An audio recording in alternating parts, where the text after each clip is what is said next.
नमस्कार, साम टीव्ही मध्ये आपल्या सगळ्यांचं स्वागत आहे. मी वैदेही.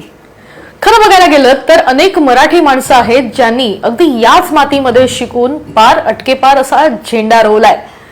अशापैकीच एक असलेले श्री ठाणेदार आपल्या सोबत आहेत, जे आता सध्या अमेरिकेचे खासदार आहेत, शास्त्रज्ञ आहेत आणि अगदी लेखक देखील आहेत. आपल्यासोबत ते स्वतः आहेत. आपण त्यांच्याकडून अधिक माहिती घेणार आहोत, त्यांच्याशी मुळात चर्चा करणार आहोत. सर नमस्कार. खूप खूप स्वागत आहे आपलं साम टीव्ही मध्ये. सर, सगळ्यात पहिलं म्हणजे एकतर या मातीमध्ये तुम्ही शिकून खूप स्ट्रगल करून अमेरिकेसारख्या बलाढ्य देशामध्ये स्वतःचं अस्तित्व टिकवून ठेवणं, ते मिळवणं कितपत मोठा असा स्ट्रगल होता तुमचा आणि कशा पद्धतीनं या अमेरिकन एकूणच लोकांबरोबर तुम्ही लढा दिला आणि कसे पुढे गेलात? खूप कठीण होतं. बेळगावमध्ये वाढलो, 6 बहिणी, 1 भाऊ. वडिलांची नोकरी गेली. मी जेव्हा 14 वर्षाचा होतो तेव्हा बारीक सारीक कामं केली बाहेर माझ्या फॅमिलीला मदत करण्यासाठी म्हणून. आणि वयाच्या 24व्या वर्षी मला अमेरिकेमध्ये PhD करण्यासाठी ॲडमिशन मिळालं. आणि तेव्हा मी गेलो. तो काळ होता 1979चा, म्हणजे खूप वर्षापूर्वी, जवळजवळ 45 वर्षापूर्वी मी तिथं अमेरिकेत गेलो. तिथं PhD केली. तिथं लहानसा एक बिझनेस सुरू केला. तो खूप वाढला आणि त्याच्यातून खूप नोकऱ्या लोकांच्यासाठी बनवल्या. आणि एकदा वाटलं असं की अमेरिकेत आपण आलो, अमेरिकेनं खूप काही आपल्याला दिलं आणि फायनान्शियली गरीब होतो, गरिबीतून बाहेर आलो. कधीतरी खूप श्रीमंत व्हावं, काहीतरी फायनान्शियली सक्सेसफुल व्हावं अशी एक जिद्द होती. ती सगळी साध्य झाली. पण मग नंतर असं वाटलं की आपण इतरांच्यासाठी काय करणार. का बघा, अमेरिकेत सुद्धा गरिबी खूप आहे. माझा जो मतदारसंघ आहे तिथं 30% लोक गरिबीच्या राशीच्या खाली आहेत. तर त्यांच्यासाठी काहीतरी करावं अशा विचारानं मी माझा बिझनेस सोडला. माझ्या कामगारांना बिझनेस विकला. त्यातले काही पैसे आले ते माझ्या सर्व कामगारांना वाटले आणि मग मी ठरवलं की आपण लोकांसाठी काहीतरी करायचं. बरोबर. पण सर, अमेरिकेबद्दल उत्सुकता तर प्रत्येकामध्ये बघायला मिळते. तुम्ही स्वतः देखील अमेरिकेमध्ये गेलात आणि अमेरिकेची नस तुम्ही आता व्यवस्थित पद्धतीनं ओळखता. सध्या अमेरिकेत नेमकं काय चाललंय हा घोळ किंवा हा प्रश्न जो आहे तो प्रत्येकाच्या मनात आहे. कारण ज्या पद्धतीनं ट्रम्प यांनी टॅरिफ कार्ड आणलं आणि त्याच्यानंतर 26% संदर्भात हा निर्णय त्यांनी घेतलेला आणि नंतर परत त्याच्यावर 90 दिवसाचा कालावधी, असे वेगवेगळे निर्णय जे आहेत ते ट्रम्प यांच्याकडून घेतले जातात. सर, तुम्ही खासदार आहात, तुम्ही देखील त्यांची नस अगदी व्यवस्थित ओळखतात. काय चाललंय नेमकं? हे खूप वेगळंच व्यक्तिमत्व आहे. ट्रम्प हे जे व्यक्तिमत्व आहे हे वेगळं व्यक्तिमत्व आहे. ते स्वतः बिल्डर आहेत, ते एक बिझनेसमन आहेत. त्यांचे राजकीय त्यांना अनुभव नाही आहे आणि इतर राजकारणी लोकांसारखे ते नाही आहेत. एक म्हणजे काय की त्यांना स्वतःबद्दल एक थोडासा अभिमान आहे म्हणा किंवा गर्व आहे. त्यांना एक श्रीमंतीची आवड आहे. श्रीमंती पॅलेसेसमध्ये राहणारे असे ते ट्रम्प आहेत. त्यांना न्यूज मीडिया आणि त्यांना न्यूज सायकलमध्ये नेहमी पुढे असणं जरुरीचं वाटतं. अशा एक वेगळ्याच व्यक्तिमत्वाचे थोडेसे जसे राजासारखे वागणारे असे हे ट्रम्प आहेत. तर अमेरिका ही एक लोकशाही आहे, जगातली बलाढ्य लोकशाही आहे. त्याच्यामध्ये एक असे राष्ट्राध्यक्ष झालेले आहेत आता अमेरिकेच्या दुर्दैवानं मी म्हणेन की ज्यांना राजा व्हायचं आहे, ज्यांना डिक्टेटर व्हायचं आहे, जे स्वतः पुटिनचं कौतुक करतात, नॉर्थ कोरियाचे किम आहेत त्यांचं कौतुक करतात. असे एक वेगळ्याच प्रकारचे असे अध्यक्ष अमेरिकेत यापूर्वी कधी झालेले नाही आहेत.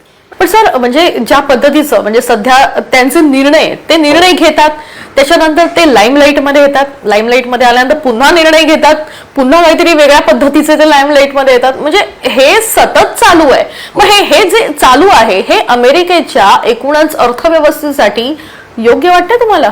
अर्थातच नाही आहे. हे एक थोडासा नार्सिसिझम आहे. हा थोडासा म्हणजे स्वतःबद्दल सारखं मीडियामध्ये राहणं त्यांना आवडतं आणि त्यासाठी रोज काहीतरी नवीन घोषणा करणं, मग त्या घोषणा करायच्या, मग 90 दिवस त्याला स्थगिती आणायची, मग ते घोषणा मागं करायची, मग दुसऱ्या दिवशी हार्वर्ड युनिव्हर्सिटीला फॉरेन स्टुडंट्स तुम्ही घेऊ नका असं काहीतरी करायचं. प्रत्येक वेळेला असे काहीतरी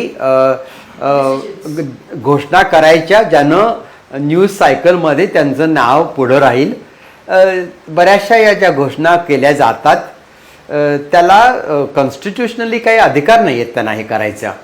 ते एक्झिक्युटिव्ह ऑर्डर्स काढतात आणि त्यातल्या बऱ्याचशा एक्झिक्युटिव्ह ऑर्डर्स या इल्लिगल आहेत. आमच्या घटनेप्रमाणे त्यांना हा अधिकारसुद्धा नाही आहे. आणि मग काय करतो आम्ही की कोर्टामध्ये जातो, त्यांच्या विरुद्ध खटले भरतो. कोर्टातून आम्हाला निर्णय मिळतो की त्यांनी जे केलेलं आहे ते चुकीचं आहे. मग त्यांना तो निर्णय मागं घ्यायला सांगितलं जातं. असं सगळे या गोष्टी चालू आहेत. पण त्यांना इतकी त्यांना प्रसिद्धी झोतामध्ये राहायची आवड आहे, सवय आहे. त्यामुळे एक अमेरिकेचा अध्यक्ष, एक बलाढ्य इकॉनॉमी, मोठी लोकशाही, याची जी जबाबदारी आहे ती जबाबदारी पार न पाडता एक वैयक्तिक आनंदासाठी, वैयक्तिक लाभासाठी त्या जे काही ते करतायत ट्रम्प यानं अमेरिकेची हानी होती आहे. आणि ट्रम्प यांची टर्म आता आणखीन साधारण 3.5-4 वर्षाची आहे. त्यानंतर त्यांच्या या सगळ्या विचार न करता घेतलेले जे निर्णय आहेत यामुळं जी अमेरिकेची हानी होईल आणि होत आहे ती भरून काढायला कित्येक दशकं अमेरिकेला प्रयत्न करावे लागतील. आणि ही दुर्दैवाची गोष्ट आहे. त्यांच्यावरती 34 खटले होते. असा दोषी माणसाला अमेरिकेच्या लोकशाहीमधून निवडलं गेलं आहे. ही दुर्दैवाची गोष्ट आहे. आणि त्यांचे जे बरेचसे निर्णय घटनाबाह्य आहेत आणि ते चुकीचे आहेत. आणि त्यासाठी आम्ही लढा देतो आहे. मी डेमोक्रॅटिक पक्षाचा एक खासदार आहे. अमेरिकेची लोकसभा आहे त्याला आम्ही काँग्रेस म्हणतो. मी काँग्रेसमन आहे त्याचा. आणि मी लढा देतोय त्याबद्दल. पण सर, जसं तुम्ही म्हणालात की त्यांना लाईमलाईटमध्ये राहायची सवय आहे आणि कदाचित त्यांना त्यांचे जे निर्णय आहेत ते ज्या पद्धतीनं घेतात, एकीकडे तुम्ही म्हणताय की त्याच्यामुळे अमेरिकेची देखील हानी होते, अमेरिका देखील खूप वर्ष मागे जाताना बघायला मिळते. पण मित्रपक्ष असलेले इतर जे देश आहेत त्यांच्याबरोबर पण त्यांचे रिलेशन्स याच निर्णयामुळे खराब होत आहेत. नक्कीच. आता बघा, कॅनडा आणि अमेरिका यांचे संबंध खूप चांगले आहेत. त्यांनी सहज एक दिवशी जाहीर केलं की कॅनडावरती आम्ही आक्रमण करू. त्यांना आमच्या अमेरिकेचा भाग म्हणून आम्ही त्यांना ठेवू. अमेरिकेची जशी 50 राज्य आहेत तसं एक 91 राज्य म्हणून किंवा त्यांना आम्ही घेऊ. ही चुकीची गोष्ट आहे. त्यांनी म्हटलं की मेक्सिकोवरती आम्ही मिलिटरीचं आक्रमण करू. अशा काही गोष्टी त्यांनी केलेल्या आहेत. नाटोवरती त्यांनी फायनान्सिंग करायचं रद्द केलं. यामुळं अमेरिकेची एक नैतिक जबाबदारी जी आहे जी जगातले ते अमेरिका ही सर्वात बलाढ्य देश आहे. त्यामुळे एक नैतिक जबाबदारी आहे त्यांना एक गुड वर्ल्ड सिटिझन म्हणून राहायची. ते ट्रम्पनी बदललं आहे. त्यांचा जो नॅशनलिझम जो आहे, राष्ट्र अमेरिका फर्स्ट असं त्यांनी जो प्लॅन केला आहे त्यानं अमेरिकेचं नुकसान होतं आहे आणि जगाचं नुकसान होतं आहे. आणि त्यांच्या या चुकीच्या धोरणामुळं अमेरिकेची इकॉनॉमीवरती परिणाम झाला, तसाच जगाच्या इकॉनॉमीवर परिणाम होतो. तेच मी तुम्हाला विचारणार होती. कारण ज्या पद्धतीनं जागतिक जर स्तरावर आपण विचार केला तर जसं भारतानं 5व्या क्रमांकाची अर्थव्यवस्था म्हणून भारताची एक वेगळी ओळख होती, आता ती 4थ्या क्रमांकावर आलेली आहे. ती इनसिक्युरिटी जी आहे ती अमेरिकेला म्हणजे ट्रम्प यांना वाटतेय का की म्हणजे भारत ज्या वेगानं पुढे पुढे जातोय ती इनसिक्युरिटी, आणि म्हणूनच तर इतर अनेक ज्या गोष्टी आहेत, म्हणजे टेररिझम असो किंवा ऑपरेशन सिंदूर असो किंवा आयफोन रिलेटेड काही डील्स असो, तर या सगळ्या गोष्टी ज्या आहेत त्या भारतासंदर्भात वक्तव्य करण्याचं कारण जे आहे ते ट्रम्प यांचं तेच असावं का? नाही, त्यांचा प्रकार तसा नाही आहे. भारताचा विषय नाही आहे तो मुख्य. त्यांना स्वतःलाच त्यांना एक नेहमी महत्त्व पाहिजे, लाईमलाईट पाहिजे आहे. आणि त्यांचे स्वतःचेच विचार थोडेसे डिक्टेटरसारखे आहेत. त्यांना राजा व्हायचं आहे. पण ते एक लोकशाहीचे निवडून आलेले अध्यक्ष आहेत आणि त्यांनी त्या कॉन्स्टिट्यूशनचं पालन करत त्या लोकशाहीचे अध्यक्ष म्हणून त्यांनी काम केलं पाहिजे. या विरुद्ध त्यांना एक राजा व्हायचं आहे. आणि हा जो त्यांच्यामध्ये जो एक कॉन्फ्लिक्ट आहे त्यामुळे या बऱ्याचशा गोष्टी घडत आहेत. बरोबर. पण मग याचाच प्रत्यय इंडिया पाकिस्तान जे युद्ध सुरू होतं भारत पाकिस्तानचं, ऑपरेशन सिंदूर त्याचं नाव होतं, आणि ज्या पद्धतीनं खरं तर अटॅक होत होते, त्याला प्रत्युत्तर दिलं जात होतं, सगळ्या गोष्टी ज्या होत होत्या, आणि अचानक पद्धतीनं ट्रम्प यांनी घोषित केलं की सीज फायर. तर हे सगळं याचंच प्रतीक आहे का की त्यांना स्वतःकडे जास्त लक्ष केंद्रित करून हवंय? हा, ती जी न्यूज सायकल होती त्याच्यामध्ये त्यांना काहीतरी दाखवायचं होतं. खरं म्हणजे JD व्हॅन्सनी सांगितलं होतं की या काश्मीर आणि जो प्रसंग आहे भारत आणि पाकिस्तान याच्यामध्ये आम्हाला पडायचं नाही आहे, आणि हे दोन देश एकमेकाशी निगोशिएट करू शकतात.